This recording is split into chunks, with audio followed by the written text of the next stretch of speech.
Avis à la populace. Aujourd'hui, 6 mai de l'an de grâce 2013, Sa Majesté Nicolas Sarkozy, premier du nom, monarque de la 6e République, vient de succomber à un attentat.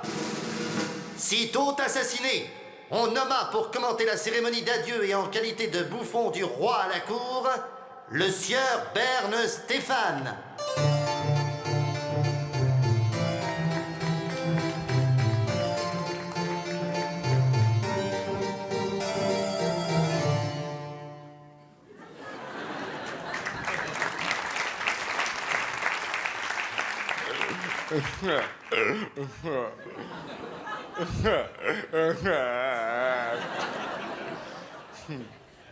Bonsoir.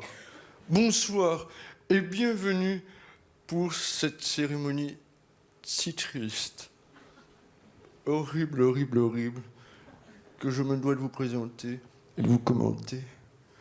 Vous n'êtes pas sans savoir que hier matin, à l'heure où blanchit la campagne, notre président suprême a été lâchement assassiné d'une balle en pleine tête alors que son meurtrier visait le genou.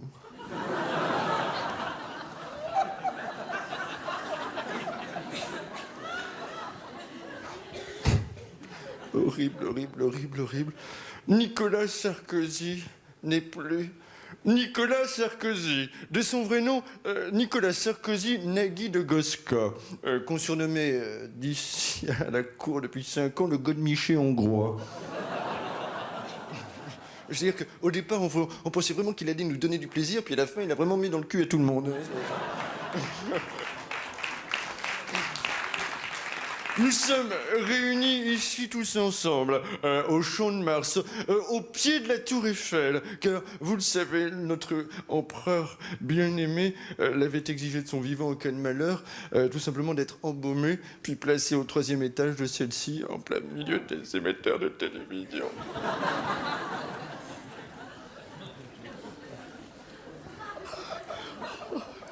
Il était bon en communication, hein. Quel génie! Il avait pensé à tout. Au premier rang, j'aperçois en pleurs les plus proches amis du président. Quelle tristesse! Horrible, horrible, horrible. L'amiral Bolloré, le commandant en chef de la flotte nationale de yacht. Tom Cruise et la petite chorale des scientologues à la Croix de Bois. J'aperçois également parmi la populace qui se recueille les journalistes de TF1 qui viennent tour à tour déposer leur carte de presse en signe de deuil sur le petit cercueil blanc. C'est émouvant. Un petit cercueil blanc orné de dorures, doré en or, offerte en cadeau par Kadhafi, et qui est maintenant porté d'une seule main par un garçon de café du Fouquet. Horrible, horrible, horrible, horrible. Qu'est-ce qui se passe? Nous apercevons maintenant qui? Les membres du gouvernement. François Fillon qui sont là. Jean-Louis Borloo vomissant les 3 litres de vin de messe en plein sur le brushing de Christine Albanel. Qui n'en paraît que plus joli, du coup. Et j'aperçois... horrible, horrible, horrible. Et j'aperçois également les héritiers du trône. Louis, le petit Louis, Jean et Pierre Sarkozy, les 3 mousquetaires, un pour tous pourris, qui vont maintenant se battre au fleuret, ding, ding, ding, pour désigner le successeur. Alors, bien entendu, le petit Louis et le dauphin, il n'a aucune chance, hein. Non, le challenger est bel et bien le requin. Jean, qui apparaît à 27 ans, grand, blond, fort, musclé. C'est bien simple, le portrait caché de son père. Vous savez d'ailleurs que quand Nicolas Sarkozy a réalisé que tous ses enfants étaient blonds et mesuraient tous au moins 1m80, il a tout de suite retiré la loi concernant les tests ADN.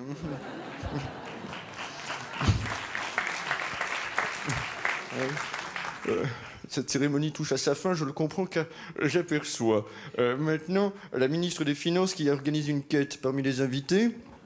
Le ministre de la Culture arrive, Enrico Macias. Horrible, horrible, horrible. Qui va maintenant, c'est plus fort que lui, chanter une chanson en hommage à son Altesse décédissime. Hélas, Hélas, 3 fois hélas, c'est à vous, Enrico Macias.